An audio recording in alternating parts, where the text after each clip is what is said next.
Drone Rusia kembali berulah menyikat tentara Ukraina di antara reruntuhan bangunan. Dua tentara Ukraina tampak beraktivitas tanpa senjata lengkap. Mereka tak menyadari drone Rusia tengah mengintai dan segera menghantam. Drone pertama meluncur di sekitar tentara Ukraina, menyebabkan keduanya terluka dan merangkak berupaya menyelamatkan diri. Sayangnya, hantaman drone selanjutnya menghabisi nyawa kedua tentara Ukraina. Rekamannya beredar di Telegram pada Jumat 21 Juni 2024.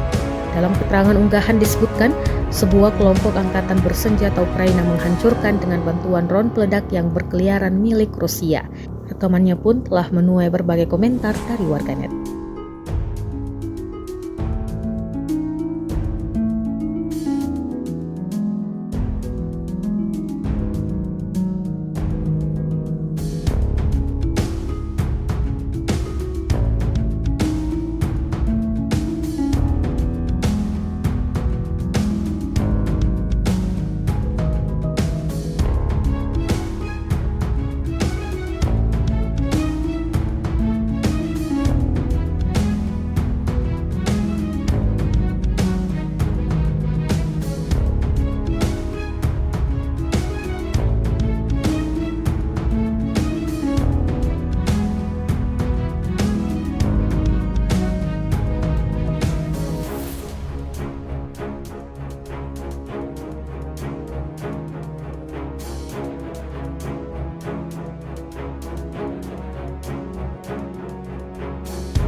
Download Tribun X sekarang, menghadirkan lokal menjadi Indonesia.